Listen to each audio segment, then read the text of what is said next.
ಇವಾಗಲೇ director sir ಎಲ್ಲ ಹೇಳಿದ್ದಾರೆ ಕತೆ ಬಗ್ಗೆ. ತುಂಬ ಖುಷಿ ಆಗ್ತಿದೆ ಇವತ್ತು ಎಲ್ಲರ ಜೊತೆನೂ ಈ ಸ್ಟೇಜ್ ಮೇಲೆ ಕೂತು ಮಾತಾಡೋದಕ್ಕೆ. And thank you so much for every one.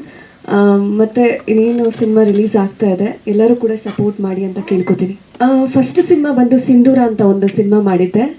ಅದಾದಮೇಲೆ ಬಂದು 4 years ಬ್ಯಾಕ್ ನನಗೆ ಡಬ್ಬಿಂಗಲ್ಲಿ ಅವಕಾಶ ಸಿಕ್ತು. ಅದಾದಮೇಲೆ ನನ್ನ ವೃತ್ತಿ ಎಲ್ಲ ಕಂಪ್ಲೀಟ್ ಡಬ್ಬಿಂಗೆ.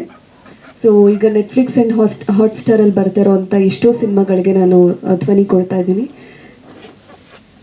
ಈಗಾಗಲೇ ಒಂದು 30 ಮೂವೀಸ್ ಆಗಿದೆ, ಸ್ಟ್ರೇಟ್ ಸಿನಿಮಾ ಸೇರಿ 30 ಸಿನಿಮಾಗಳಾಗಿದೆ. ಆ್ಯಂಡ್ ಸಾಕಷ್ಟು ಕಾರ್ಟೂನ್ಸ್ ಮತ್ತು ವೆಬ್ ಸೀರೀಸ್ಗೆಲ್ಲ ವಾಯ್ಸ್ ಕೊಡ್ತಾ ಇದ್ದೀನಿ. ಇದು ಬಂದು ಕಾಲೇಜ್ ಹುಡುಗಿ, ಅಂದರೆ ಆಗ್ತಾನೆ ಸ್ಕೂಲ್ ಮುಗಿಸಿ ಕಾಲೇಜಿಗೆ ಸೇರ್ಕೊಂಡಿರ್ತಾಳೆ. ಹಾಗೆ ದಾಸಪ್ಪ ಅವ್ರು ಬಂದು ನನ್ನ ತಂದೆ ಪಾತ್ರನ ಮಾಡಿದ್ದಾರೆ.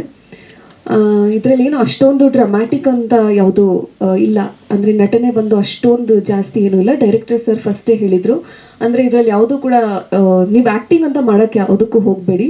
ನೀವು ನಿಮ್ಮ ತಂದೆ ತಾಯಿ ಜೊತೆ ಮಾತಾಡೋ ಥರ ಬಂದು ಕೂತ್ಕೋತೀರಾ, ನಿಮ್ಮ ಅಪ್ಪನ ಜೊತೆ ಮಾತಾಡ್ತೀವಿ. ಸೊ ಇದು ಒಂಥರ ನ್ಯಾಚುರಲಾಗಿ ಆ್ಯಕ್ಟಿಂಗ್ ಮಾಡೋದೊಂದು ಚಾಲೆಂಜಿಂಗ್ ಅಂತ ಅನ್ನಿಸ್ತು ನನಗೆ. ಸೊ ಇದರಲ್ಲಿ ಆ್ಯಕ್ಟಿಂಗ್ ಅಂತ ಜಾಸ್ತಿ ಇಲ್ಲ, ಕಂಪ್ಲೀಟ್ ನ್ಯಾಚುರಲ್ ಆ್ಯಕ್ಟಿಂಗ್ ಇದೆ. ಎಂಟೈರ್ ಸಿನಿಮಾ ಕೂಡ ಹಾಗೇ ಇದೆ, ಯಾರ್ದು ಕೂಡ ಜಾಸ್ತಿ ಹೆಚ್ಚು ಡ್ರಾಮಾ ಇಲ್ಲ ಯಾರ್ದು ಕೂಡ.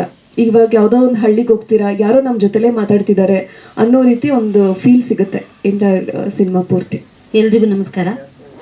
ನಾನು ಮಂಜು ಪಾವಗಾಡ್ ಅವರ ವೈಫ್ ಕ್ಯಾರೆಕ್ಟರ್ ಮಾಡಿದ್ದೀನಿ. ವಿಜಯ್ ಸರ್ ಅವ್ರ ಕನಸು ಇದು ಮೂವಿ. ನಾನು ಪ್ರತಿ ಸರಿ ಫೋನ್ ಮಾಡಿದಾಗೆಲ್ಲ ಸರ್ ಮೂವಿ ಯಾವಾಗ ರಿಲೀಸ್ ಆಗುತ್ತೆ ಅಂತ ಕೇಳ್ತಾ ಇದ್ದೆ. ಮೇಡಮ್ ಆದಷ್ಟು ಬೇಗ ಮಾಡ್ತೀವಿ ಅಂತ ಹೇಳ್ತಿದ್ರು. ಇನ್ನೂ ಹೆಚ್ಚಿಗೆ ಮೂವೀಸ್ ಎಲ್ಲ ಮಾಡಲಿ ಅಂತ ಹೇಳಿ ಆಲ್ ದ ಬೆಸ್ಟ್ ಹೇಳ್ತಾ ಇದ್ದೀನಿ. Vijay sir, all the best. ಇಲ್ಲ, ಅದು ಆ್ಯಕ್ಚುಲಿ ಬೈ ಮಿಸ್ಸಾಗಿ ನನಗೆ ಸಿಕ್ಕಿದ್ದದು. ಮಂಜು ಪಾವಗಾಡ್ ಅವ್ರ ವೈಫ್ ಕ್ಯಾರೆಕ್ಟರ್ ಬೈ ಮಿಸ್ಸಾಗಿ ಸಿಕ್ಕಿದ್ದು ನನಗದು. ಯಾರೋ ಬೇರೆಯವ್ರು ಮಾಡಬೇಕಿತ್ತು, ಅವರು ಮಿಸ್ ಆದರು ಅಂತ ನಾನು ಬಂದಿದ್ದು. ಅವರು ಫಸ್ಟ್ ಡೈರೆಕ್ಷನ್ ಮಾಡಬೇಕಾದ್ರೆ ನಾನು ದೂರ ಕೂತಿದ್ದೆ. ಅವರು ಕಿರ್ಚಾಡೋದು ನೋಡಿ, ಓ ಹೇಗಪ್ಪ ಇವ್ರ ಜೊತೆ ಆ್ಯಕ್ಟ್ ಮಾಡೋದು ಅಂತ ಭಯ ಆಗ್ತಿತ್ತು ವಿಜಯ್ ಸರ್ ಡೈರೆಕ್ಷನಲ್ಲಿ. ಆಮೇಲೆ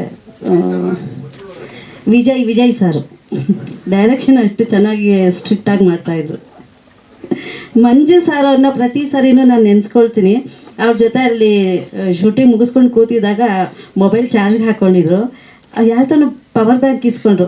ಇವನೇನು ಪವರ್ ಬ್ಯಾಂಕ್ ಇಟ್ಕೊಂಡಿಲ್ಲ, ಏನು ಹೇಳಿದ್ರಲ್ಲ ಸರ್, ನೀವು ಹೇಳಿದ್ರಿ ಅದು ನಂಗೆ ಚೆನ್ನಾಗಿ ನೆನಪಿದೆ, ಈಗಲೂ ನೆನಪು ಮಾಡ್ಕೊಳ್ತೀನಿ. ಆ ಟವರೇ ಇಟ್ಕೊಂಡ್ಬಿಟ್ಟಿದ್ದಾನೆ ಅಂತ ಹೇಳ್ತಾ ಇದ್ರು. ಆ ಮಾತು ನಾನು ಈಗಲೂ ನೆನಪಲ್ಲಿ ಇಟ್ಕೊಂಡು ನಾನು ಎಲ್ಲರಿಗೂ ಹೇಳ್ತಾ ಇರ್ತೀನಿ.